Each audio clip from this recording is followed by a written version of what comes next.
This is WLKY. Live, local, late breaking. Your complete news coverage for Greater Louisville starts right now. A crash at Daytona sends a car crashing through a fence, injuring nearly 36 race fans. And two Louisville men make their first court appearances in connection with two different murder cases. Good evening, everyone. I'm Steve Bergen. A Louisville man is arraigned for murder, and he's been convicted twice before for killing someone. WLKY's Daniel Kemp is live tonight at Metro Corrections. Steve James Say is being held here on a $100,000 full cash bond. He is no stranger to the court system. Today was the third time that he's actually faced a judge on a murder charge. One count murder, one count tampering with physical evidence. His first court appearance lasted exactly 43 seconds, but the crime James Say is accused of committing inside this apartment building has hurt one family enough to last a lifetime. What this man's done to us, he's tore us all up inside. Ashley Vincent's 61-year-old uncle, Orville Avis, was found beaten and stabbed at his Dosker Manor home Thursday night. And Saturday morning, Say pleaded not guilty to his murder. Sir, what are you going to do about a lawyer? All right, public defenders appointed, bond will remain the same. Say is no stranger to this kind of situation. He's been convicted of murder 2 times before. Say spent 14 years in prison for killing a man in the early 1980s, then ended up back behind bars for stabbing another man in '96, only to go free again in 2011. Again, here's this guy out that everybody knows has committed 2 murders. Joanne Phillips is a crime victims advocate. Her daughter was murdered more than 2 decades ago, and Phillips says violent offenders rarely serve out entire sentences. 8 years is the average that a murderer serves. 10 years is the average that a rapist serves. Phillips says that's because inmates are typically granted time served or time typically taken off a sentence. She also points to the high costs of keeping someone in prison. This man was probably paroled because as a second-time murderer, he was probably, those are the expensive ones. 68 years old, Say is now making his way through the court system for murder for a 3rd time. Family members of Orville Avis say they just hope it's the last. We're all going to look back and say, why did this man do this? It's horrible. Now, police actually found Say off of Bardstown Road Friday morning wearing clothes covered in blood. He is expected back in court in March. We're live downtown outside Metro Corrections tonight. I'm Daniel Kemp, WLKY News. Thanks, Daniel. Another Louisville man was arraigned on a murder charge this morning. Guy White is accused of killing a woman identified as his fiancée in the Portland neighborhood.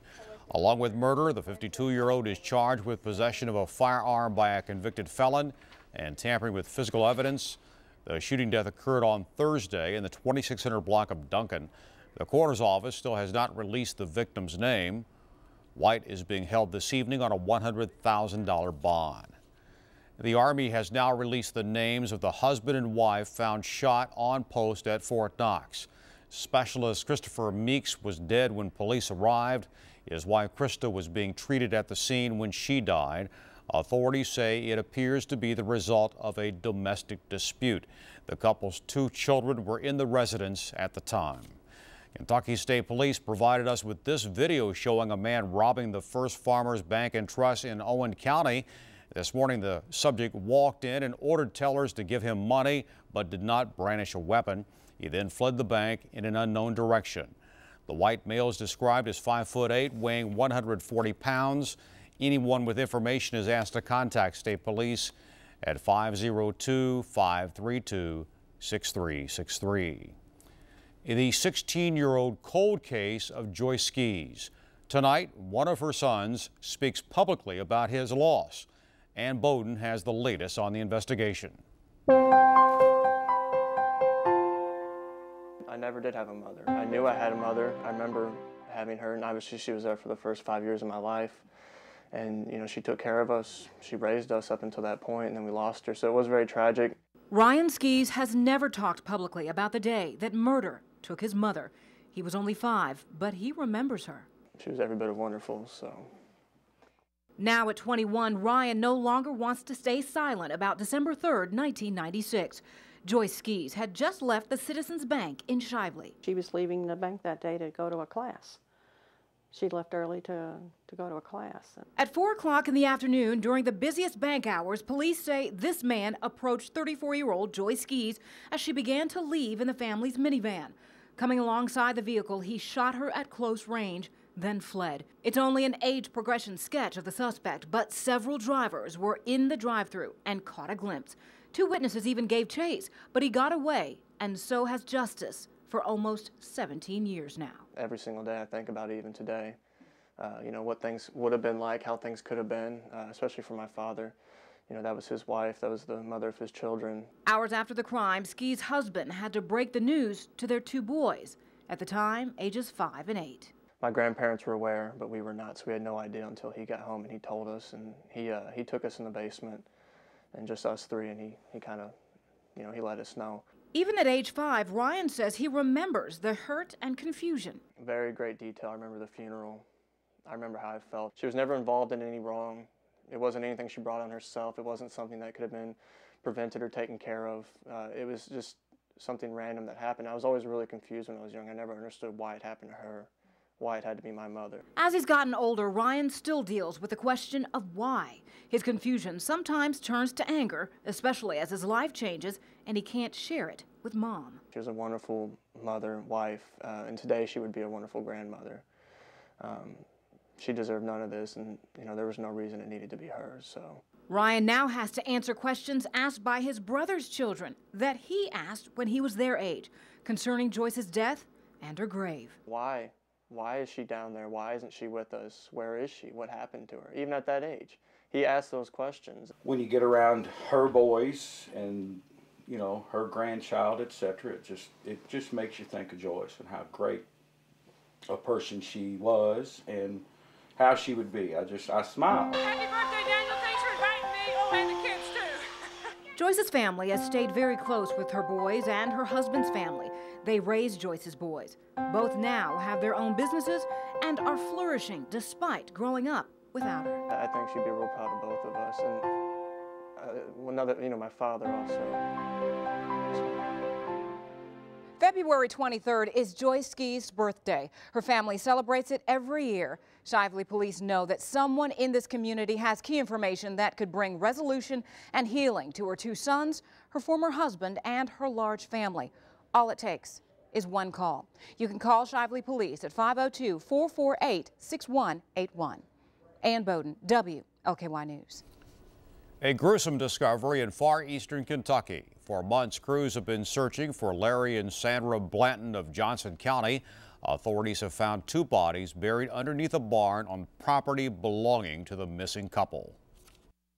Last time these people were seen was alive was on September the 5th of last year. So it's been a gruesome 6 months for us. It's been a nightmare for the family. While the sheriff believes they've found the Blantons, positive identifications have yet to be made. The bodies have been taken to Frankfort for autopsies. A pro-gun rally today at the Knob Creek Gun Range in West Point. Called Day of Resistance, this was one of several demonstrations held across the country. Those who gather are trying to hinder President Obama's push for tougher laws. They say their aim is to protect the Second Amendment. One speaker addressed comments made this week by Vice President Joe Biden. He tells everyone to go buy a shotgun, and if someone breaks in your house, go out the back door and fire 2 shots in the air. Mr. Vice President, first of all, 99% of American houses, what you're suggesting would be illegal.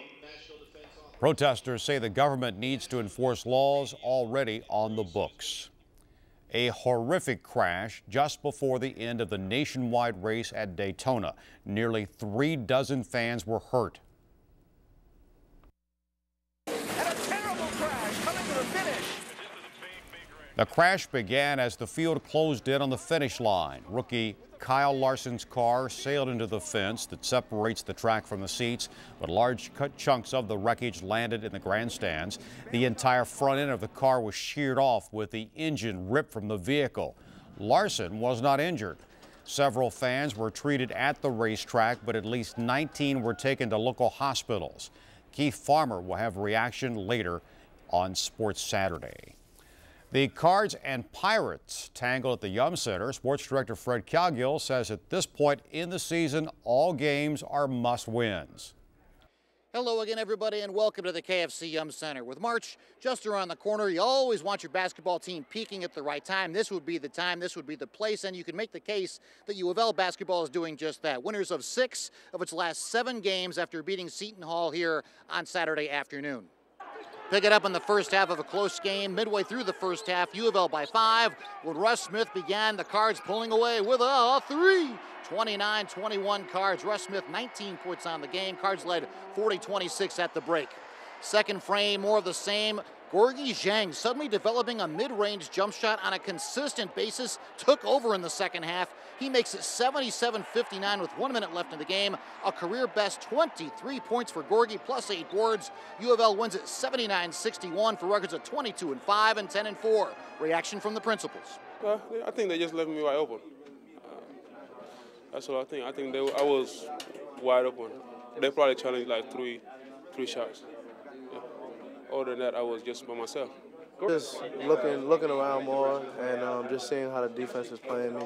That's been really what I've been trying to do. Just see how they've been playing me, see where I can get some shots off or get in the gap rather than just forcing the issue and creating some magic. But I'm just probably, I would say, taking a step back and just letting it all come to me. It went really good. I think we was in attack mode tonight. I think we played good defense, and we had some mishaps a couple times, but overall I think we played pretty good tonight. So the Cards are exactly where they want to be. 4 games left in the regular season, 2 on the road starting Wednesday at DePaul, then Syracuse on the road Saturday, followed by 2 season-ending home games against Cincinnati and Notre Dame. 1 game out of first place, 4 games left to play. The Cards like where they are in the race for the Big East regular season championship. From the KFC Yum Center, I am Fred Calgill, WLKY News. Keith Farmer will have UK highlights in a few minutes. Coming up, hot rods, historic vehicles, and some radical customs. You can find that and much more to show this weekend here in Louisville. And once again, the Polar Bear Plunge collects hundreds of thousands of dollars for Special Olympians. You are watching WLKY News. Wasn't that sunshine nice to see today? Highs in the upper 40s. More sun for your Sunday, but as we approach spring, the change is heading our way, and a storm system developing over the Four Corners has its eyes on our forecast. I'll tell you when it gets here just ahead. Your live, local, late-breaking coverage for Greater Louisville continues right now. Better consider this weekend, kiddies, because if I haven't endured it, it may be your last chance. How could you resist an invitation like that? Of course, the Joker wants to show off the Batmobiles. Others invite you to see their shiny custom cars and trucks. The Carl Casper Auto Show is now in its 50th year at the Kentucky Expo Center. Celebrities are also on hand this weekend, like John Schneider from the Dukes of Hazzard. The show doors open again Sunday at noon. A warm-up today, but still a bit chilly for a swim, unless you're a polar bear. Natalie Grice reports.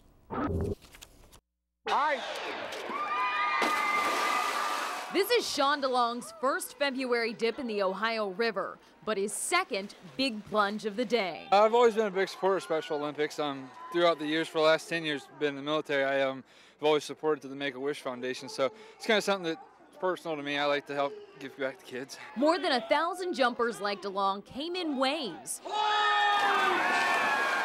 in costumes, and most importantly, in the name of a good cause. It was cold, but it was definitely worth it. It's the 15th year for the Polar Plunge, the biggest annual fundraiser for Special Olympics, bringing in more than $300,000 each of the last 4 years. The way that the community's embraced this event, the way that they've come out to support an event that seems, a little crazy, that we're going to jump in the river in the middle of February, just is really impressive and says a lot about folks and how they really feel about Special Olympics and our athletes to come out and support them through an event like the Polar Plunge.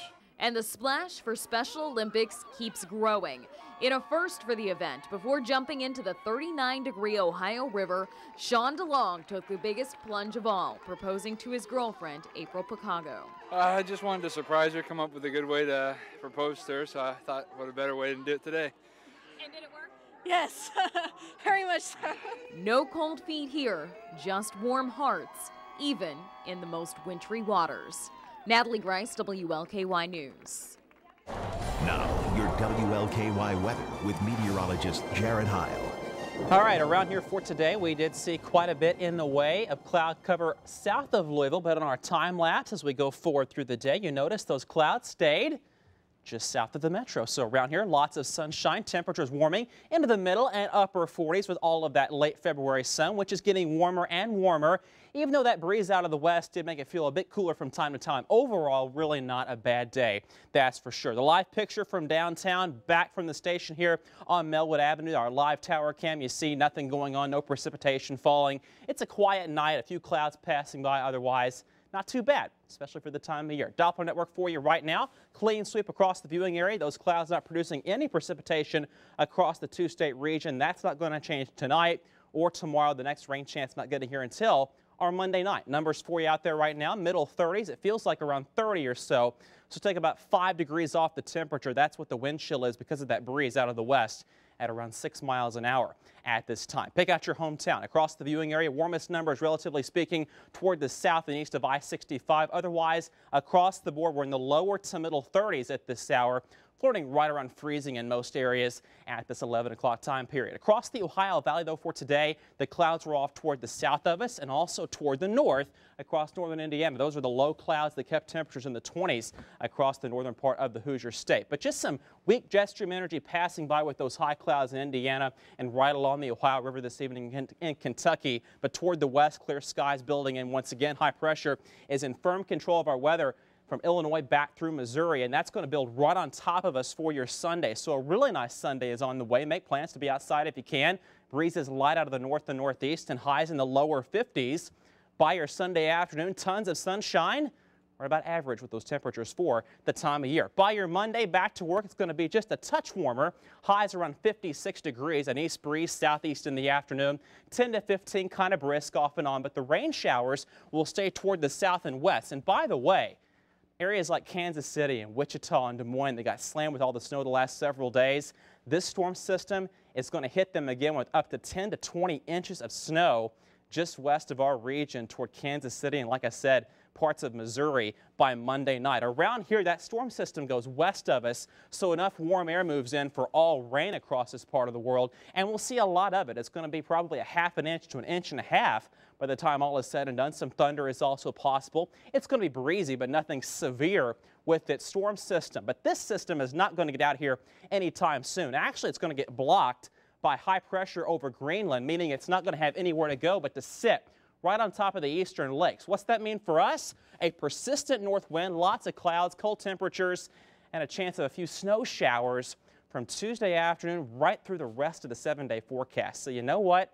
Take advantage of tomorrow because it's not going to be very nice, especially after our Tuesday. Here's your Sunday forecast in detail. In the morning, a few areas may see some fog, but widespread frost, mid-20s. At noon, we're in the lower 40s and you're high with lots of sunshine, right around 50 or 51 degrees. Your 7-day forecast, 56 for your Monday, and Steve, that rain will hold off until our Monday night. It could be heavy in a few locations, and then by Tuesday, Wednesday, and really the rest of the 7-day forecast, it's not going to be feeling like early March. It's going to be feeling like maybe late January. All right. Thanks, Jared. Yeah.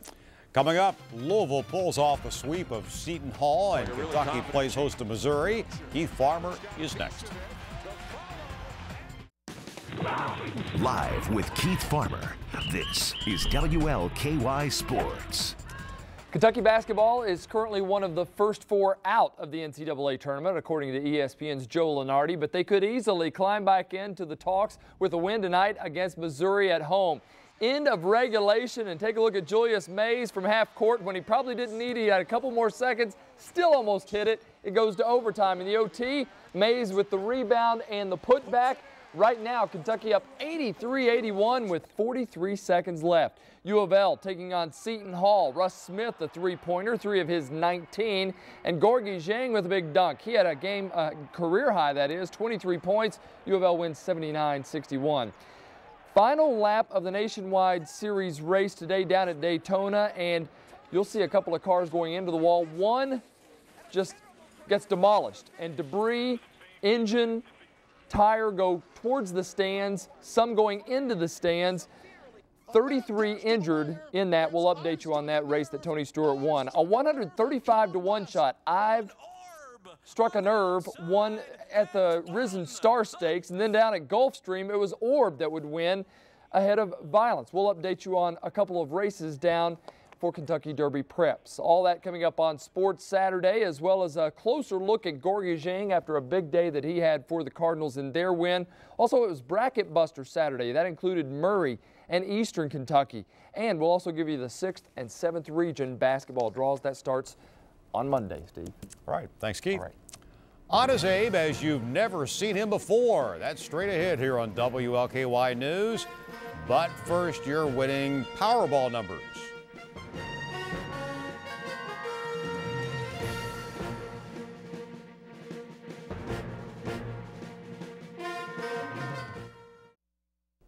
Imagine Abraham Lincoln getting ready for the Academy Awards. The Illinois Department of Tourism did. Abe, you've let yourself go.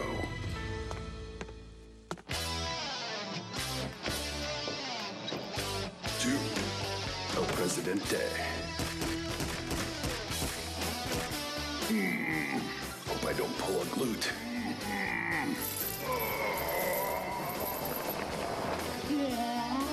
Hey now, looking ripped, Mr. President. Just relax. Yeah, right there. Ugh, it's like you haven't conditioned in 100 years. That's right, I'm your forefather. Watch it, bro. Of the people, for the people.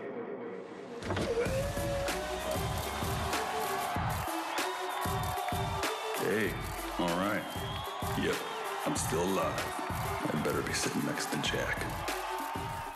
Daniel Day-Lewis, who portrayed the 16th president on the big screen, is up for Best Actor. And, of course, Illinois is known as the land of Lincoln, but we all know that Lincoln had ties to both Indiana and Kentucky. That's right. Thanks for making WLKY your first choice for news. Good night.